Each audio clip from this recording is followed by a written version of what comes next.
Good morning and welcome to the Wisdom to Wealth show, our live Facebook show. We haven't been on for a couple of weeks, so welcome and thank you for tuning in to us.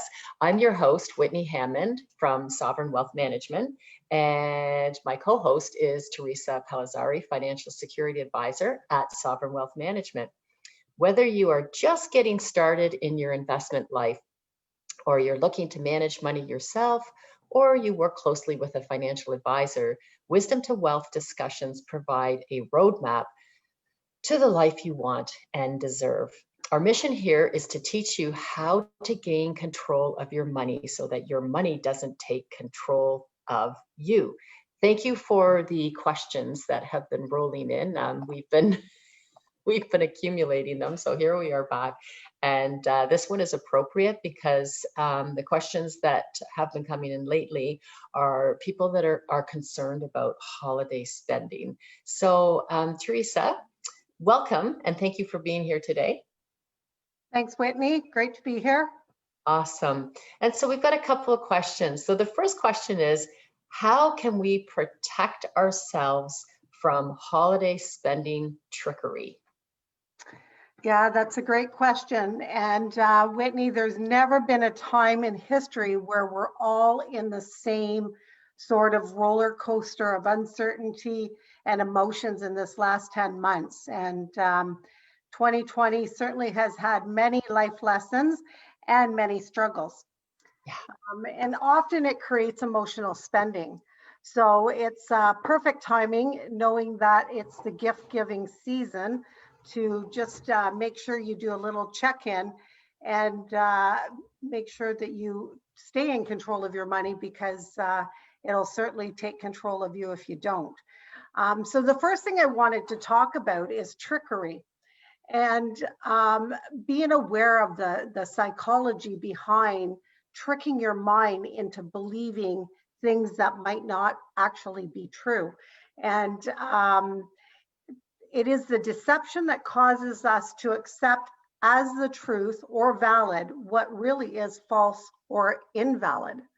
So some examples of that is when we spend on credit cards. We're out there with this little plastic few inch card that, you know, going from store to store using plastic, and there's not a real connection of the reality of how much you are spending.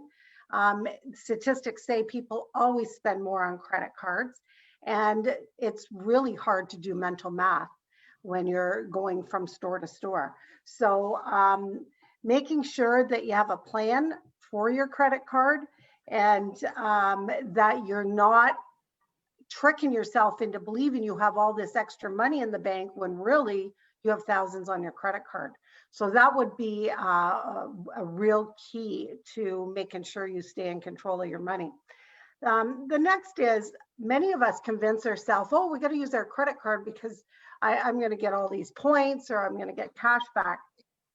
Again, the trick is, and it might be true, you might be getting those points. I mean, I love Shoppers Drug Mart, Optimum card, but the thing is, while you have that money building up on your card, you have to remember that money that's in your account that you think you own, you actually owe. So that would be another trick to keep in mind. Another one that kind of goes hand in hand with that is the defer your payments. Don't pay for a year, don't pay for 2 years. Now, quite often that comes with an admin fee. And if you calculate out that admin fee, quite often when they're saying no interest, it really is 4 to 7% interest. And if, again, you take that $5,000 or $6,000 worth of furniture, or $10,000, whatever it may be, home with you, and you're enjoying it, and you forget or you deceive yourself into believing you still owe that money. And again, that's a huge trick that quite often catches up with you. And if you miss that timeline of paying by 1 day, they will backtrack all that interest that you owe throughout that year or 2 years. It's good to know that that contract, what you're talking about. So what I find right now is what we call is retail therapy. Right. People like to buy to feel better, whether they're actually buying in stores. Some of us can't shop in stores right now because we're locked down. So there is a terrific amount of online buying, and there's a lot of Facebook buying. So retail therapy, be careful about that. I want to talk about two things, Teresa, the interest. So I think people that are using credit cards, sometimes they don't understand that. So for example, let's just say you're the first of the month and your credit card bill is due on the 21st. So any purchases that you've made on your card, if they're due on the 21st of the month, you need to pay the entire card. If you don't pay the entire card, let's say you pay almost all of it, but you leave $100 on your card, what happens is then your interest starts on the very day of your next purchase. So every single thing that you're buying the next month will accumulate interest from that day of purchase. So be very careful to clear off your card. And the second thing is, I just wanted to mention about the deferrals. I remember doing a deferral like many years ago, and what was kind of cool about it for me was that I made a monthly payment to the company that was doing the deferral. So I was able to finance that purchase and then be able to clear off the bill by the time the actual 1 year deferral. Sears used to do it. By the time that deferral was due, the item was already paid for.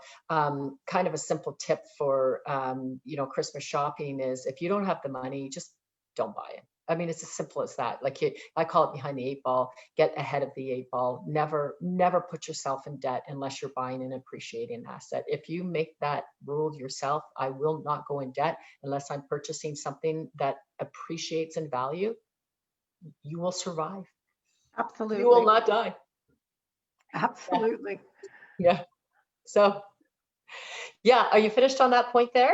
Yeah, you know what? The last one is a quick one, and it is, we all love value, and I am awful with this. I go out, I'm shopping for one thing, and I see a great deal on something else, and I think, oh, what a great deal! It's 50 or 75% off, and I buy sometimes 2 or 3 of them. Get home, put them away, completely forget that I have them, find them 3 years later, and go, oh my God, I might as well give them away. They haven't, I obviously didn't need them. So I sometimes trick my brain into believing that, oh, I need this and it's on sale, so I'll stock up. And I've been doing that with food because I don't want to go out to the grocery store as often. So I get out to the grocery store. By the time I get home with all my deals, I can't even fit them in the freezer or fridge. So yeah, my dad something I'm working on. My dad taught me an awesome lesson when I was a child, teenager actually, about buying things on sale, because I had a boyfriend at that time. If apple juice was on sale, he'd buy 36 cans. And if apple juice was on sale, my dad would buy 1 can. And I remember asking him, like, why don't we have 36 cans? And he said, because if I buy 36 cans, all of you children will drink them right away. He said, if I buy the 1 can, and I was like, he's right, because you use more. We didn't need all that apple juice. So anyhow, this leads me to the next question. Can you share a couple of other tips that can help us manage the reality of our spending? Absolutely. And Whitney, you mentioned the most important one already, which is managing your credit card payments. My kids are 19 and 20. They both have their first MasterCards. They have $3,500 limits. And the only thing they know is that every time they get paid, they pay off their credit card. And my son gets paid weekly. He pays it off weekly. My daughter is biweekly, pays it off biweekly. And they actually know no different. They're building their credit rating, so it helps with that too. And it doesn't fool them into thinking they have more money than they do. And I know as a teenager having my first credit card, I did not have that guidance, and I learned to hate credit cards. Anyway, so that's the first one. The other is, when you're out Christmas shopping, if you can make a list ahead of time, and I put like people together. So if people like to read and certain types of books, or they enjoy, essential oils or whatever the case may be, that limits the amount of wandering that I do and protects me from picking up stuff I don't need, because if I don't see it, I don't know about it. And it allows me to grab 5 of this, 8 of that at once and be done with it. So that would be another one. And these days, like Whitney, you said, if you don't have it, don't spend it. You can make something, a card, put your thoughts on paper, make pickles and give them out like I do. Yeah.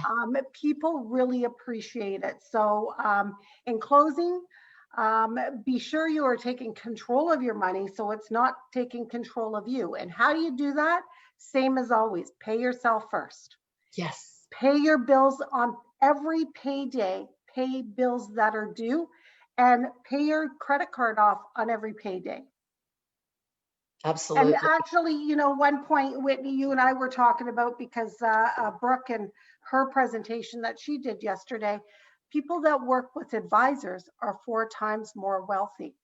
And it's because we live and breathe this every day, and we learn from our own mistakes and from everyone else's, and we'd love to share. Yeah, I love it. Okay, so my tip, I've got 2 tips, by the way. So one of them is for parents, let's say, or grandparents that are watching, how about giving your child an asset, or your grandchild an asset for Christmas this year? So for example, a lot of times we'll give money, right? It's easy here. Here's money and off you go and get what you need, right? This year, I've been having clients that are actually giving assets to their children, so or grandchildren. And so what that is you buy them an investment. It doesn't have to be a large investment. It can be whatever you can afford, and you buy them an investment. And we have a way to do this so that the child or the grandchild cannot spend the asset.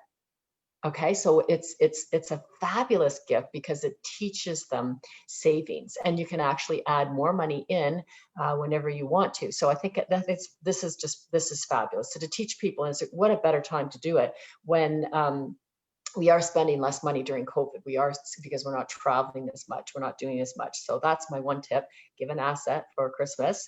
And the other one is, make yourself broke with savings. I've always done this, right? Because if we are going to spend all our money every month, then spend it on investments. Get what you need, and then put the rest into investments, and it becomes a discipline. Make yourself broke. So then what happens is, when something comes up for a spontaneous buy, you're like, you know what? I don't have the money. You know what? I don't have the money. I might have a gazillion dollars over here in savings, but I don't have the money in my operating account. So make yourself broke by saving. Thank you, everybody, for joining us today. Teresa and I are back on a roll, and we'll see you next Wednesday at 10 a.m. Keep the questions coming in. Thanks, Whitney. Thank you. See ya. Bye.